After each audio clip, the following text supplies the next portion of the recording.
Estúdio Aberto. 7h27 de volta aqui com o Estúdio Aberto de hoje, que recebe o deputado federal e pré-candidato à presidência da República pelo Avante, André Janones. Boa noite, deputado, seja bem-vindo. Boa noite, Dani. Boa noite, Marcelo. Um prazer imenso estar aqui. Espero que a gente possa aproveitar ao máximo esse tempo para falar um pouco aqui sobre o nosso trabalho e as nossas perspectivas para o nosso país. Bom, e aproveitando o seu ensejo, deputado, boa noite para o Marcelo da Fonseca, que está aqui com a gente hoje para participar dessa entrevista. E Marcelo. Boa noite, Dani. Boa noite, deputado. Boa noite a todos. Bom, deputado, e a gente começa com o senhor apresentou hoje, anunciou no Twitter hoje, né, a apresentação de um projeto para impedir que haja contratação desses shows milionários, de toda essa polêmica que a gente vem vivendo aí nos últimos dias, em cidades que estejam aí, né, que não estejam em condições de arcar com esses shows, com esses gastos. Qual é exatamente essa proposta e o que isso se diferencia de uma última notícia que a gente tem aqui sobre a sua colocação de uma emenda parlamentar para uma festa de exposição em Ituiutaba? Dani, primeiro frisar aqui, reforçar a minha posição, não recuo 1 milímetro naquilo que eu acredito. Sou absolutamente favorável a todo e qualquer investimento em cultura.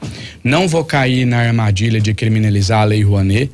Não vou cair na armadilha de criminalizar os shows sertanejos. Eu sou absolutamente favorável porque a Constituição Federal, ela coloca que é obrigação do poder público a saúde, a educação, a segurança e também a cultura, o entretenimento, o lazer, o fomento a essas atividades que também contribuem para a saúde mental do povo brasileiro. Não me envergonho, tenho orgulho, fiz e continuarei fazendo, continuarei destinando verba pública para shows públicos, gratuitos. E aqui eu já abro um parênteses para falar sobre o projeto de lei que a gente apresentou hoje.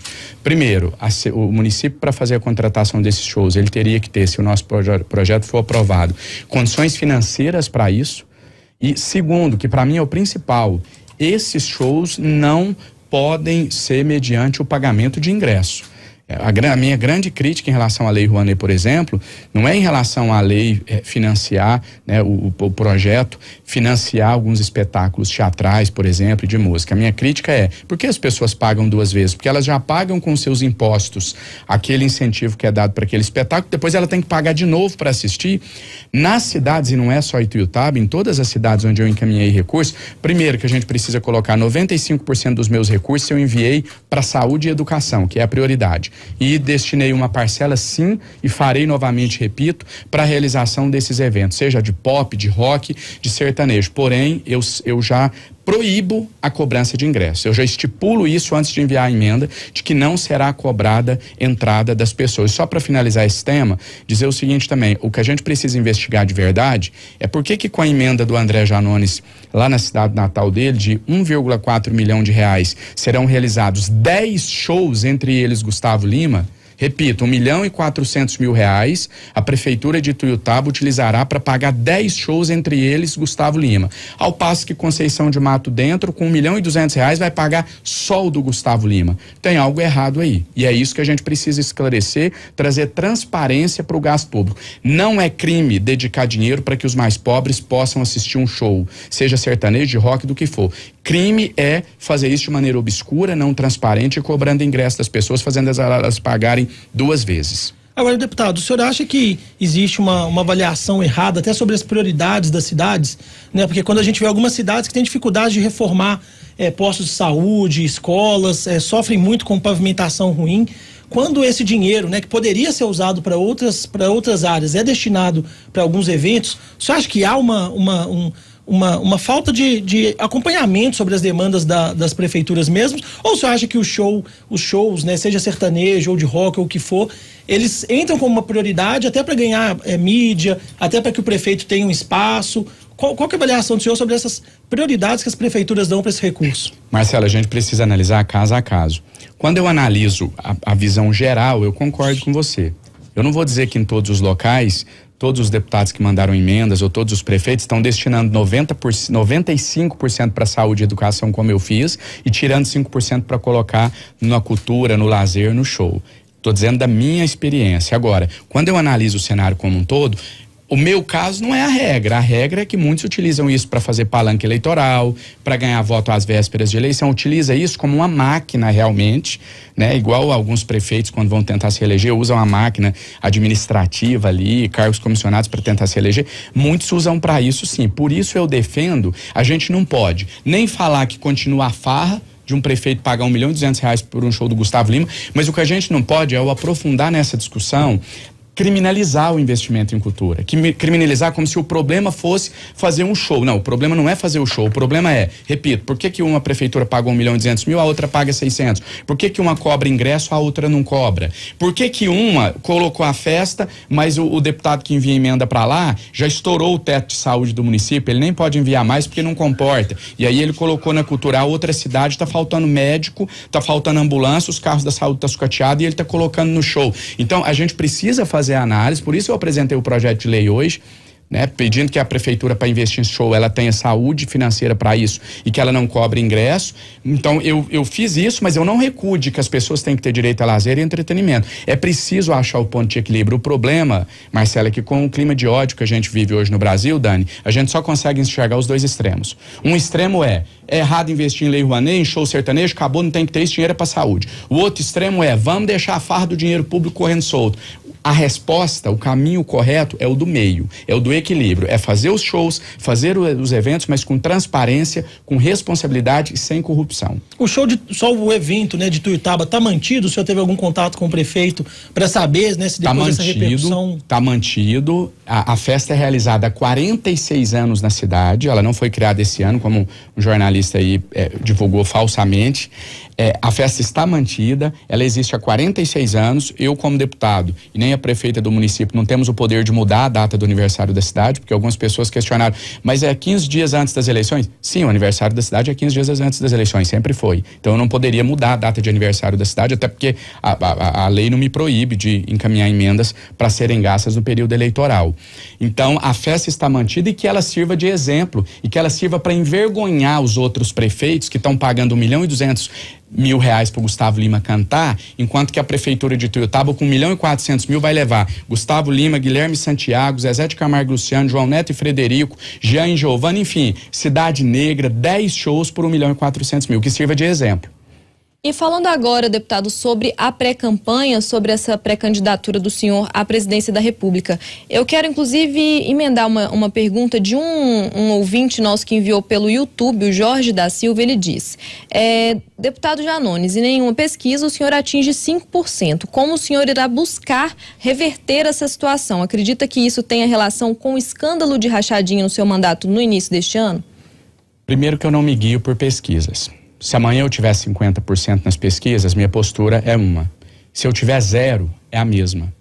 Não são números em pesquisas eleitorais que vai ditar aquilo que eu tenho para propor para o Brasil. Eu não vou me moldando conforme o cenário. Eu considero um número positivo para mim até aqui. Segundo o Datafolha, 86% do Brasil não sabe que eu existo. Eu tenho 14% de taxa de conhecimento só e 3% dos votos. Ou seja, 25% de quem me conhece vota em mim. É um número considerável. Se eu atingir 100% de conhecimento até o dia da eleição, e esse sim é meu grande desafio, a gente vai ter uma candidatura de fato competitiva. Escândalos no meu mandato nunca teve, eu não respondo nenhum procedimento judicial. O que tem é diz que me diz, a pessoa faz uma fala vazia, sem materialidade, que não deu sequer ensejo a nenhum processo judicial. Sou ficha limpa, meu sigilo bancário, fiscal e telefônico, infelizmente eu não tenho aonde abrir mão dele, porque para eu abrir eu teria que estar sendo processado. Meu advogado até me puxou a orelha um dia que eu dei uma entrevista, falando: meu sigilo bancário, fiscal e telefônico, eu vou mandar peticionar para abrir mão dele. Ele falou: Janones, você tem que responder um processo primeiro para poder abrir. Não existe processo. Existe denúncia anônima, a pessoa que entra lá no site, faz uma denúncia lá, printa a tela e vai em algumas imprensa, né, que não é o jornalismo sério que vocês fazem aqui, mas que vai lá e publica sem nenhum tipo de materialidade. Então, não respondo nenhum processo, sou ficha limpa e considero até aqui positivo o que eu tô tendo, visto um deputado de primeiro mandato pontuar com 3, 4 pontos em uma pesquisa presidencial, é simbólico, é significativo. Agora, deputado, você falou, né, de mais de 80% do grau de desconhecimento. Como que dá para fazer para diminuir esse percentual?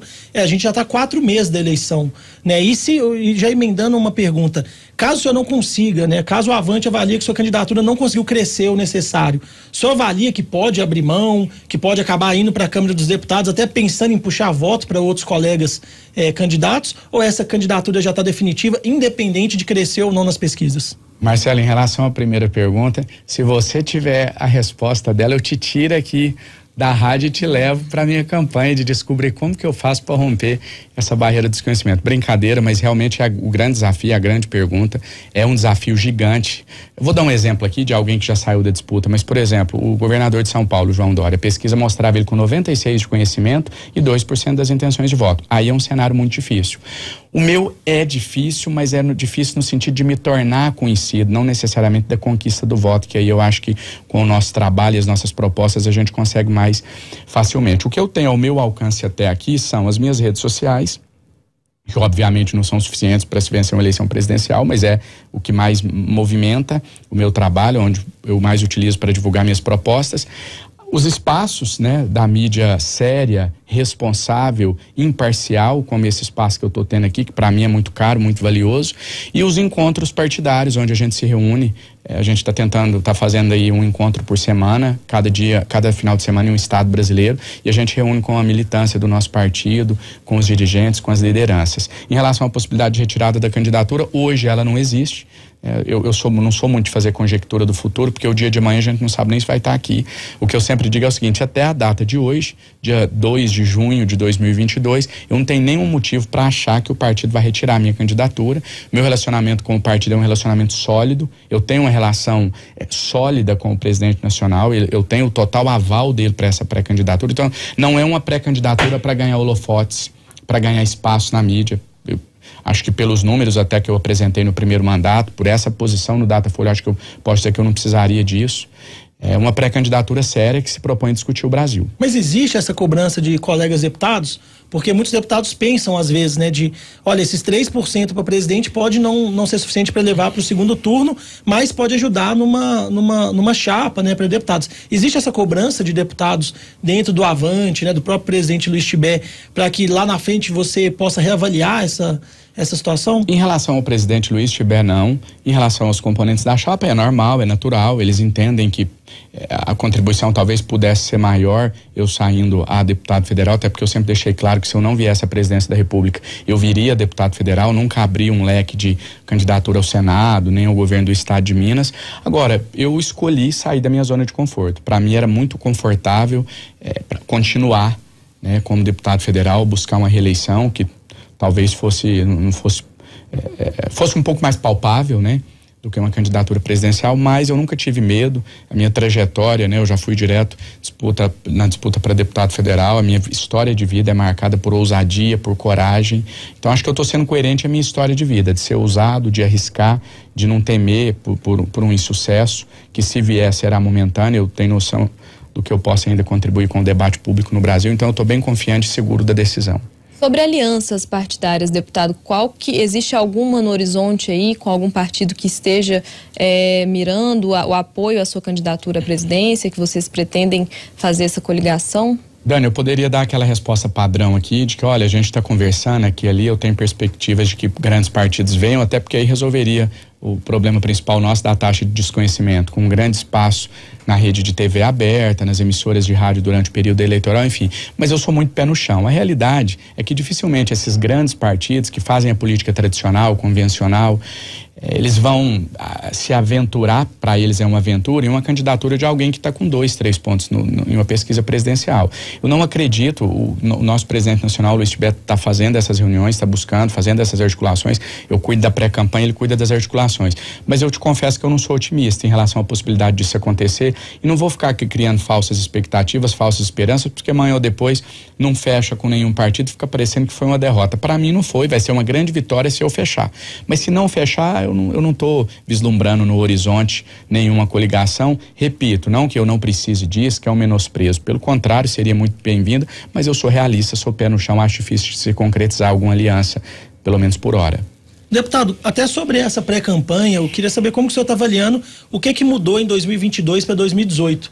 Né, o senhor surgiu, ganhou força durante a greve dos caminhoneiros em 2018. Eu lembro que o senhor gravou um vídeo, né, na BR-365, se não me engano, entre Ituiutaba e Uberlândia, e o vídeo explodiu, né, o país estava voltado para a greve dos caminhoneiros, e ali o senhor foi o terceiro deputado mineiro mais votado, e havia uma comoção muito grande, inclusive na onda, né, pró-presidente Jair Bolsonaro. O que mudou de 2018 para agora, para essa campanha agora? Ainda tem essa força, né, essa força das redes sociais ainda, ou você sente que essa campanha vai ser diferente daquela de 2018, principalmente para o senhor que surgiu, né, com uma força grande na greve dos caminhoneiros? Esse ano a campanha é diferente? Olha, o meu trabalho foi mostrado para todo o Brasil através da greve dos caminhoneiros. Eu não tenho nenhum problema em dizer que sem a greve dos caminhoneiros, provavelmente eu não seria deputado hoje. Mas só com a greve dos caminhoneiros, provavelmente eu também não seria deputado hoje. Muitas pessoas fizeram vídeos, viralizaram e não se candidataram e não se elegeram. Então, é uma história de vida coerente com o que eu estou apresentando para o Brasil. Eu sou filho de uma empregada doméstica, com pai cadeirante, estudei a vida toda em escola pública, me formei advogado através de uma bolsa de estudos para alunos carentes e trabalhando como cobrador de ônibus, e a partir daí eu passo 10 anos da minha vida advogando gratuitamente para pessoas que precisavam de exames, cirurgias, enfim, alguma providência junto ao SUS. Eu ganhava a ação na justiça e utilizava a rede social para cobrar o Estado para cumprir aquela decisão. Vem a greve, o meu nome explode para todo o Brasil, as pessoas começam a pesquisar quem é André Janones, descobrem esse passado e isso me leva até a Câmara dos Deputados. E eu, Marcelo, hoje eu não estou como presidenciável. Para quem não é do meio político, pode parecer que 3 pontos é tão pouca coisa, é mais ou menos 5 milhões de brasileiros. E um deputado de um estado, né? Eu represento Minas Gerais. E eu assumo o mandato como deputado federal e continuo fazendo essa política direta com as pessoas, que eu chamo de política na horizontal, opinando, ouvindo. Eu não sou o dono da verdade. Se a gente fosse aprofundar um pouco mais aqui, provavelmente ia ter perguntas que vocês iam me fazer que eu não tenho a resposta para ela. Então eu não me coloco como o sabe tudo, como o dono da verdade, mas o brasileiro também não se coloca. Então existe uma identificação. Eu me coloco no mesmo patamar deles, eu discuto a política com eles através das redes sociais. Essa herança da rede social, ela vai permanecer, ela não tem volta, ainda bem, que é essa a capacidade. Não acho que a rede social vem em nenhum momento para contrapor a rádio ao jornal escrito. Eu acho que existe um complemento. A imprensa tem algo que a rede social nunca vai ter, a credibilidade absoluta. E vice-versa, dificilmente o jornal, o veículo tradicional vai ter a audiência da rede, então eles são complementares. Então eu acho que a rede social ela continua com esse papel de aproximar o homem público, o político, do eleitor. Não é mais aquilo que você dita uma verdade e ninguém questiona. Ele vai, não viu a pergunta ali agora? A pergunta, né? Ah, mas existe uma denúncia no seu... Isso é a política atual. Não tem mais como a gente fazer um combinado aqui entre nós de que nós só vamos nessa linha. Acho que essa é a herança positiva da rede social que permanece para 22. Agora, queria, né, te colocar umas bolas divididas aqui agora. À vontade. Primeiro aqui da disputa de Minas e depois da disputa nacional. Né? Começando aqui em Minas, a gente está vendo uma polarização entre o governador Romeu Zema e o ex-prefeito de Belo Horizonte, Alexandre Calil. A gente sabe que o Avante se aproximou muito do governador Zema, até durante, né, a gestão dele. Agora, eu sei que o senhor já fez elogios ao governador e também ao ex-prefeito Calil. Vai ter uma hora que o senhor vai ter que se posicionar aí nessa disputa aqui em Minas, e como que o senhor acha que o Avante deve se posicionar, né, escolher um lado, já que ele não lançou uma candidatura própria, né? O Avante já está posicionado em Minas, ele vai caminhar com o atual governador Romeu Zema.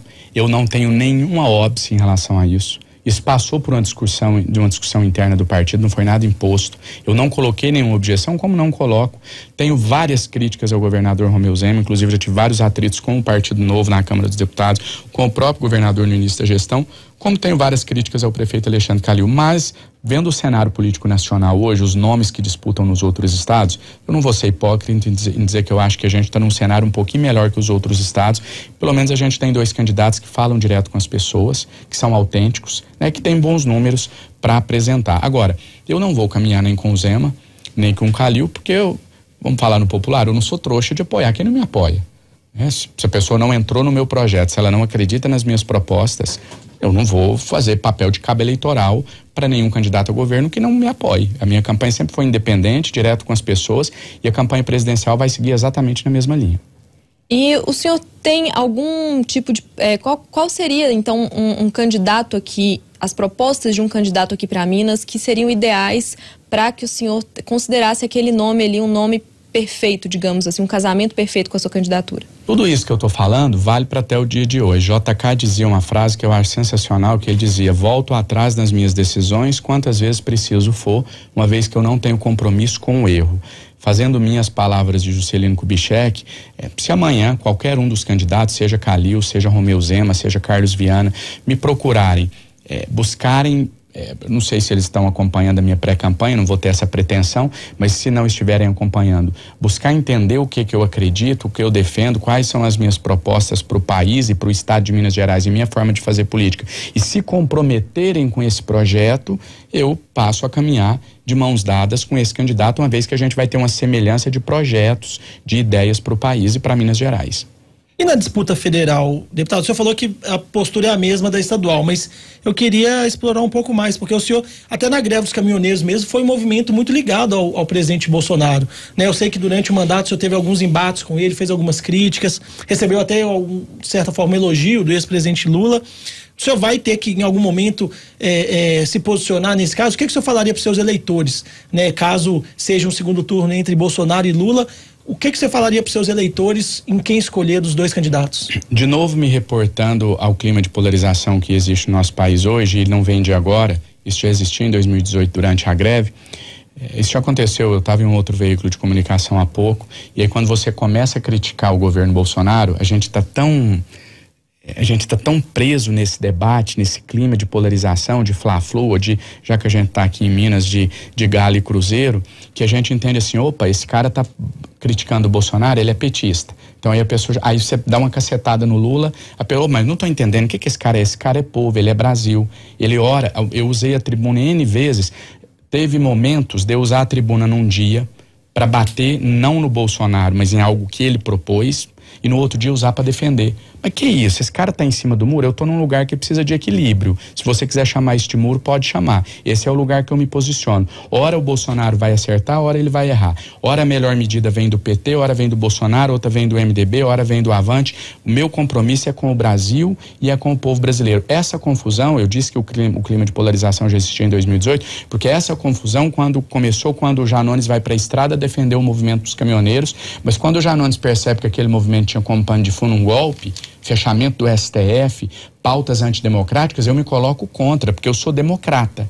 Então existe essa confusão, porque as pessoas, infelizmente, estão com esse clima como se a gente tivesse uma disputa de futebol. E não é. Eu não tenho compromisso com Lula nem com Bolsonaro. E em um segundo turno, caso eu não esteja lá, e eu creio que eu vou estar, porque se eu não acreditar na minha candidatura, eu não vou convencer ninguém a acreditar nela. Caso eu não esteja lá, eu vou dar aos meus eleitores, aqueles que acreditam em mim, argumentos pró e contra quem estiver no segundo turno, e aí eles decidam quem eles entendam ser o melhor. Eu tenho a mesma facilidade para criticar e elogiar Bolsonaro, Lula, Ciro, quem quer que seja.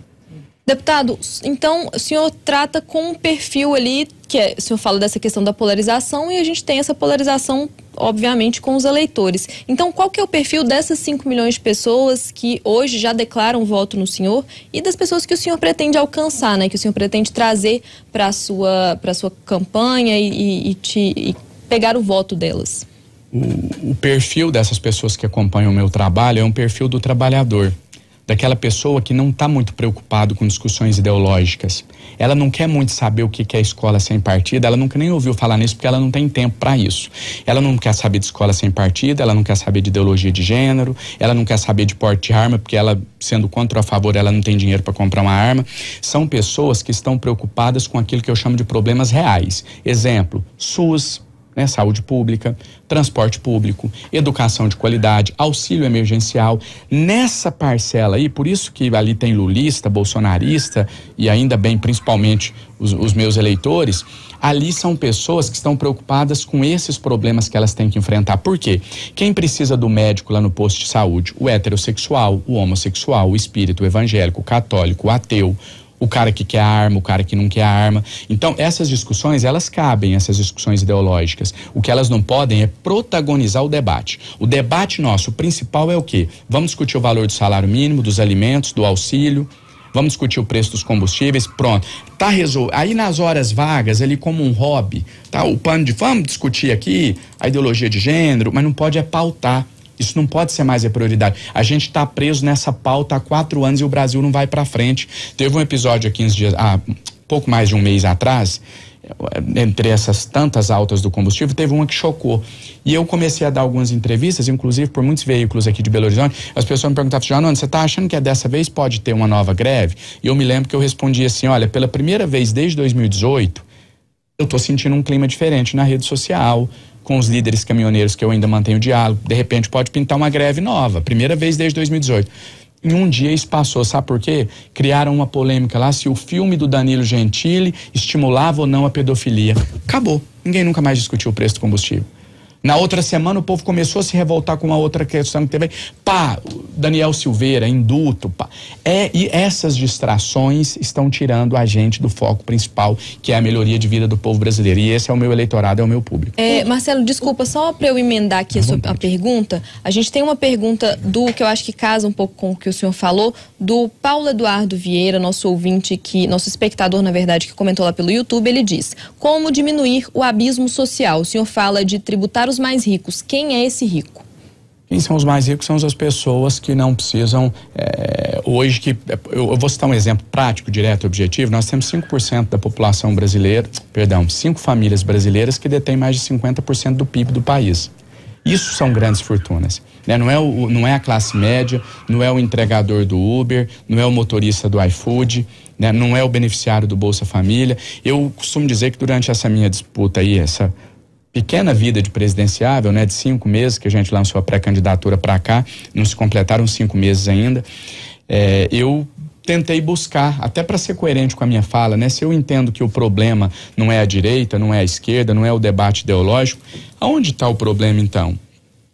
Quem é o responsável por essa situação de desigualdade que a gente tem no Brasil hoje? E eu cheguei à resposta. Para mim, André Janones, essa é a resposta definitiva.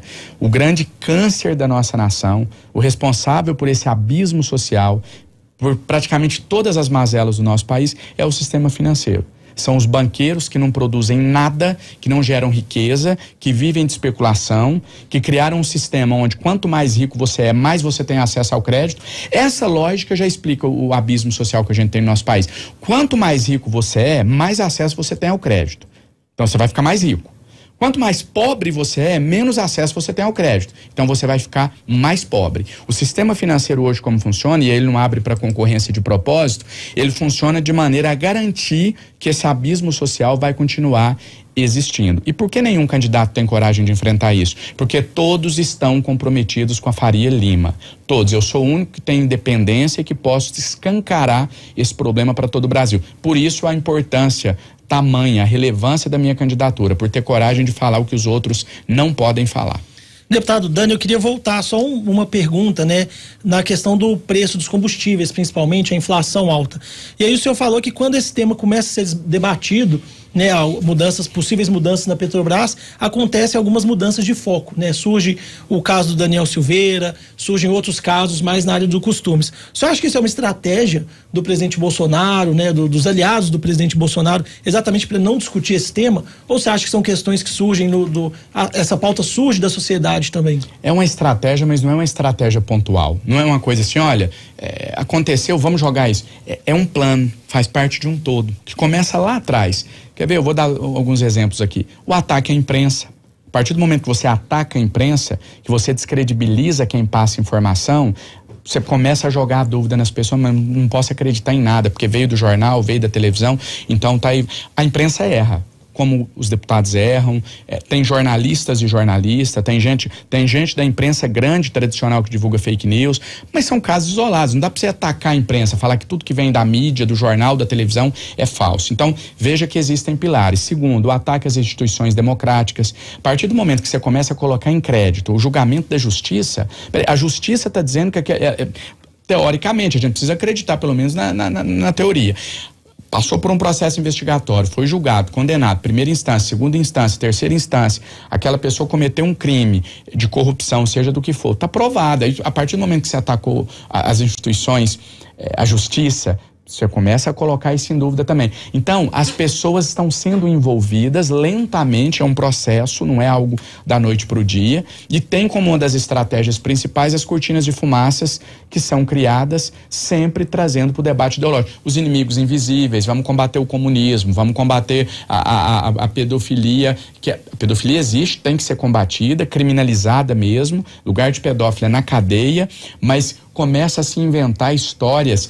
Você não se coloca quem é o adversário, quem é o criminoso, né? Fica essas falas vagas, que criaram aí kits que não existiam durante as eleições. Então, esse que é o problema, essa manipulação das informações. Por exemplo, não vou citar o nome aqui, mas tem um jornal de grande circulação no país, um dos maiores, se não o maior, que ele colocou lá, o Janones destinou 2 milhões de reais para pagar o cachê do Gustavo Lima. Isso é ruim, porque a imprensa é que deveria combater a fake news, e aí quando você vê uma notícia dessa, isso gera um dano para o parlamentar. Foi 1,4 milhão para 10 shows, não para o Gustavo Lima, para o público assistir de graça, não foi para o Gustavo. E aí esse tipo de informação, ela dá subsídio para um Bolsonaro da vida e lá ia atacar a imprensa. Então percebe que tem toda uma armadilha, um aparato por trás, uma construção para você chegar a esse ambiente que a gente vive hoje. Deputado, só o senhor voltou na questão das emendas, tem um tema também que esse ano ganhou uma relevância muito grande, que é o do orçamento secreto, né? Aquelas emendas de relator. Nós vemos o levantamento de todos os deputados mineiros, eu vi que o senhor não está entre os que mais ganhou. Foi até o presidente do Avante, né? O Luiz Tibé, foi o que mais ganhou entre os deputados, né? Abaixo ali do senador Rodrigo Pacheco. Mas o senhor ganhou 1,5 milhão, né? Conseguiu liberar 1,5 milhão nas emendas do orçamento secreto. O senhor que chegou agora, né, chegou em 2018, primeiro mandato, o senhor acha que nesse orçamento secreto houve privilégio para alguns partidos, houve essa intenção de alguns grupos dentro do Congresso conseguir liberar um dinheiro de forma mais fácil para atender interesses de prefeituras? Como que o senhor vê, né, a questão do orçamento secreto, e se o senhor acha que ele tem que acabar para o próximo mandato? Ele tem que acabar se não for para voltar igual era, igual era, porque era pior, era mais que secreto. Hoje é um secreto estranho, porque a imprensa está sabendo, eu estou sabendo, o STF mandou um ofício, todo mundo respondeu falando o que tinha indicado, então é um secreto que não é tão secreto. Antes era secreto de fato, porque antes, é isso que eu digo sempre da polarização, as pessoas por isso que eu falo, o meu lugar é o do equilíbrio, se quiser chamar de muro, pode chamar. Você espera sempre duas respostas, ou que o orçamento secreto tem que continuar como tal, ou que tem que voltar como era, os dois estão errados. Porque antes era igual ou pior. A diferença é que antes, se hoje é o Congresso que indica, antes era o ministro. O ministro ia lá, ele recebia só os deputados aliados, ninguém ficava sabendo de nada, saía sobre a rubrica do ministério, mas não era o ministério. Tanto que deputado de oposição não conseguia, só trabalhava com emenda impositiva. Então, o sistema antigo também era tão falho quanto. Em relação à indicação ao atual, da minha parte, eu não consigo mudar o mundo. Com o mandato de deputado federal, eu não consigo mudar todo o sistema da Câmara, mas eu posso dar o exemplo e eu sei a diferença. Comigo, André Janones, nunca existiu orçamento secreto. Eu sou o deputado que menos indicou, acho que eu estou entre os últimos, foi 1,5 milhões de reais, e aí eu te pergunto, o que tem de secreto nisso? Uma prefeita chegou no meu gabinete, me pediu uma emenda de 1,5 milhões de reais para asfaltar a cidade. Eu disse, olha, as emendas impositivas eu já enviei, eu não tenho mais, mas eu posso te levar. Ela me sugeriu se eu podia falar com algum colega deputado. Falei, eu acho difícil, porque está fora da base eleitoral, mas posso ir ao Senado contigo. A gente foi no Senado, o presidente Rodrigo Pacheco nos atendeu, eu me dirigi e falei, Rodrigo, prioridade na cidade, a cidade está com muitos buracos e etc. A prefeita gostaria de saber se tem algum recurso disponível de Vossa Excelência para encaminhar para a cidade. Ele falou, eu tenho condições de enviar 1,5 milhões de reais para ajudar no asfaltamento da cidade. Beleza, eu abri o meu Instagram, tirei a foto, publiquei, estou aqui com a prefeita, presidente Rodrigo Pacheco, a gente está encaminhando 1,5 milhões de reais para a cidade, postei foto com ela, com ele, publicizei. Aonde está o crime? Aonde está o secreto? Aonde está? Não estou defendendo a existência do orçamento secreto, estou falando da minha atuação, da minha limitação enquanto parlamentar. Eu não indiquei como secreto, eu comuniquei ao STF que tinha feito a indicação, então não foi uma descoberta, pegaram, o Janones indicou, indiquei dinheiro do povo, indo para o povo, não passou pela minha mão, ninguém desviou nada. Agora, concordo com você, é preciso fazer esse mecanismo ser mais transparente, mas repito, mais transparente não é voltar como era, é criar um novo mecanismo com essas verbas sendo colocadas no portal da transparência, com critério, por que aplicou no asfalto e não na saúde, ou na saúde e não no asfalto, com critérios técnicos, aí sim eu sou favorável, o aperfeiçoamento. Sobre essa questão do orçamento secreto, do orçamento que antes era mais secreto ainda, como o senhor traz, isso passa por reforma política, né? Para sanar esses problemas todos. A sua proposta como pré-candidato, caso seja eleito em outubro, qual seria então a sua proposta para a reforma política? Uma reforma política ampla que a gente busque dar transparência a todas as ações que envolveu o dinheiro público. E eu vou puxar o gancho aqui, Dani, acho que sobre essas emendas, né, do chamado orçamento secreto, a gente já expôs bastante, mas falando de reforma política, eu quero abordar um tema extremamente polêmico, e aí eu acho que é aqui que a minha candidatura, ela contribui demais, porque os extremos, né, eu consigo trazer um ponto de equilíbrio, falando em reforma política, que é o principal ponto que eu, se eleito presidente da República, pretendo propor uma alteração. Fundo partidário. O chamado fundão. Vamos lá, os dois extremos. Acaba com o fundão. Se é uma roubalheira, eu não sou obrigado a financiar a campanha de político. Isso é o discurso populista de quem quer aparecer lá pra fora e ganhar like em rede social. O outro discurso de quem quer perpetuar no poder. Não, fundão é a existência da democracia. A democracia tem que se financiar. Fundão traz transparência. Os dois estão errados. Sabe o que é o caminho correto, o caminho do meio do equilíbrio? O povo brasileiro não é contra o fundo eleitoral, não. Eles são contra fundo eleitoral para financiar 3 milhões de reais para deputado que já está lá no mandato há 4, a 10, a 20 anos e ainda vai receber 3 milhões de reais para financiar a campanha dela. Fundo eleitoral tem que existir, mas ele tem que existir, sabe como? Para possibilitar que o cobrador de ônibus lá de Tuiutaba, igual eu já fui um dia, possa sonhar em ser deputado federal um dia, porque ele sabe que o Estado vai dar uma condição mínima para ele fazer a campanha dele. Não é campanha milionária, não. Tem um santinho para colocar de porta em porta, para fazer um impulsionamento na rede social. Então, esse é um dos principais pontos, para não me alongar demais, em relação à reforma eleitoral que eu defendo. A gente dá transparência ao uso do dinheiro público, o Estado ele tem que existir para isso. Acabar com o fundo eleitoral é permitir que só rico chegue no Congresso Nacional. Porque eu, até alguns anos atrás, eu não tinha condição de fazer um mínimo de uma campanha eleitoral. Então, eu hoje posso ser independente, falar que eu trabalho para o povo, que eu sou empregado do povo, porque o povo paga meu salário, porque eu tenho esse histórico, eu não tenho vergonha disso, pelo contrário, eu trabalho 24 horas por dia para devolver o que esse povo me deu, porque a minha bolsa de estudos foi financiada pelo povo carente desse país que paga imposto. Eu me formei advogado através de uma bolsa de estudos. Eu utilizei fundo eleitoral na minha campanha de 2018.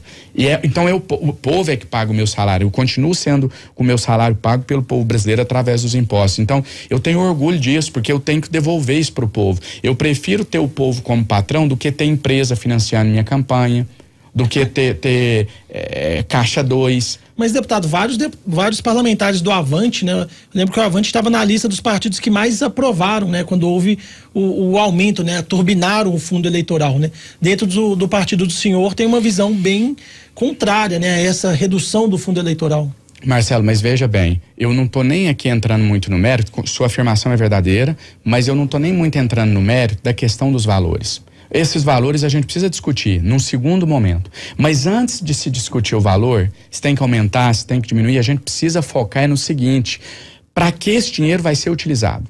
Nós vamos utilizar esse dinheiro para que pessoas comuns do povo possam chegar até o Congresso Nacional, até as prefeituras, até as câmaras, ou nós vamos continuar utilizando esse dinheiro, que seja 1, 2, 4, 10 bilhões, para perpetuar no poder quem já está lá? Porque hoje, se eu decidir disputar a reeleição para deputado federal, eu tenho 3 milhões na conta para gastar. E o cobrador de ônibus, o entregador da farmácia, o gari que sonha em ser deputado um dia, ele não vai ter 10 mil, Marcelo. É isso, essa é a discussão prioritária. Vencemos essa barreira através da reforma política, discutimos isso, ok, agora é transparente, vai receber de acordo com a necessidade de financiar a sua campanha, agora bora discutir os valores. Deputado, a gente tem duas perguntas aqui de ouvintes e espectadores. O Domingos Santos e o Marco 7 de Varginha mandaram pra gente perguntas sobre a Petrobras. O Marco perguntando o que o senhor pensa, né, de uma forma geral, e o Domingos aqui perguntando se o senhor vai privatizar a Petrobras caso seja eleito. Qual é a sua, então, visão a respeito da Petrobras hoje? Qual seria uma solução, né, para essa crise que a gente vive? Não pretendo privatizar a Petrobras, mas pretendo mudar a sua política de preços, estipulando uma taxa fixa. Então você vai fazer o cálculo de todos os custos da produção do refino do petróleo, e ali você estipula uma taxa de lucro. Isso não tem como a gente discutir agora, isso tem que ser discutido junto com os acionistas, com o conselho. Você estipula uma taxa de juro uma taxa de lucro fixa que não siga a política de preços internacionais. É difícil explicar para quem está em casa nos ouvindo nesse momento, porque mas o preço da gasolina subiu porque o dólar subiu. Beleza, a cotação do dólar. Só que quando o dólar cai, a gente viveu isso recentemente, o preço da gasolina não cai. Existe uma lógica aí, o povo não é trouxa, você não vai conseguir empurrar isso goela abaixo no povo brasileiro. As pessoas veem que tem alguma coisa errada. Quando tem prejuízo, a coisa veio, a pandemia, fica ruim para todo mundo passa dificuldade financeira, os acionistas da Petrobras não passam. Os lucros bilionários cada vez aumentam mais.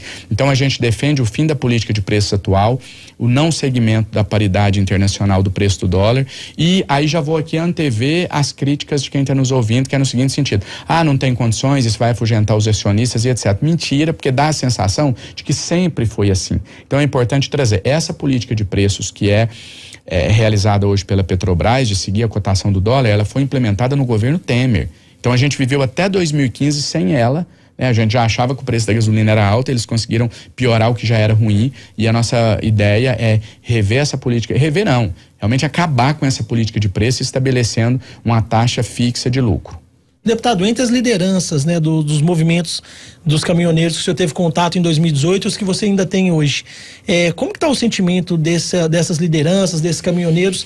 Eles estão naquele grupo que se decepcionaram, né, que se decepcionou com a gestão do Bolsonaro, ou o senhor sente que eles ainda estão pró o presidente, principalmente quando fala na disputa com o ex-presidente Lula? O senhor consegue ter esse termômetro? Consigo, mas aí que a gente precisa traçar um paralelo e fazer uma divisão. Existem os caminhoneiros autônomos, que são aqueles que me convidaram para liderar o movimento grevista em 2018 e os quais eu me aliei. Vou citar aqui o principal deles, que é o Chorão, que são pessoas independentes que realmente estão em busca de melhorias para a categoria. Existe um outro, de repente vocês forem entrevistar aqui alguém de alguma associação de caminhoneiros, sindicato, eles vão falar: eu nunca nem ouvi falar nesse Janones, não sei nem quem é ele, isso não tem nada a ver com a nossa categoria, e realmente com esses eu não tenho, eu nunca fui vinculado a sindicatos, a associações, a esses movimentos oficiais. À época o Chorão nem tinha um movimento oficial do ponto de vista de CNPJ e etc. O curioso é que o senhor também nunca dirigiu um caminhão, né? Nunca dirigi um caminhão. Vou até citar um fato aqui que eu nunca mencionei, até para não me parecer que eu estou citando isso para justificar a minha entrada lá. Meu pai de criação, que faleceu há 4 anos atrás, foi caminhoneiro a vida toda, mas isso não tem nada a ver com o motivo de eu ter aparecido ali. Por conta daquele trabalho que eu te citei aqui da saúde pública, eu tinha uma relevância local no Triângulo Mineiro, então quando veio a greve, os caminhoneiros me ligam: já não vem fazer uma cobertura aqui pra gente local, a imprensa está divulgando só a nível nacional, eu faço a cobertura, explode, e aí o Chorão me liga me convidando para liderar a greve junto com ele. Então essa ala ligada à minha ala de caminhoneiros autônomos, independente. Essa ala ligada a associações, aos sindicatos, elas foram aparelhadas pelo governo de Jair Bolsonaro. Então o presidente Bolsonaro, eles aqui, debaixo do braço. Então eles controlam. Então sempre que tem alguma possibilidade de greve, existe essa guerra interna dos autônomos, que antes de ser caminhoneiros são brasileiros também, estão ali preocupados com os rumos do país, com a valorização da categoria. E do outro lado, esses que a gente pode chamar dos pelegos, né, que estão ali aparelhados pelo governo, que impedem que o movimento possa repetir o feito de 2018. Deputado, para a gente encerrar aqui a nossa entrevista de hoje, caso seja eleito, assim, qual que o senhor enxerga que seja hoje o maior problema do Brasil, de uma forma assim bem palpável para o nosso ouvinte, e qual seria a solução para resolvê-lo? Eu vou ser ousado na resposta. Eu não diria o principal problema do país, é o único, e através desse problema todos os outros são gerados. Todos os outros são efeitos colaterais desse único problema que eu vou citar, que é a desigualdade social, que cada vez aumenta mais no nosso país. Essa é a principal mensagem da nossa campanha, que vai permear todas as nossas propostas para a saúde, para a educação, para a segurança. Diminuir a desigualdade social. Esse vai ser o comando que nós vamos passar para toda a nossa equipe, se Deus abençoar, a gente vencer as eleições. Como fazer isso? Em poucos minutos aqui, de forma rápida e objetiva.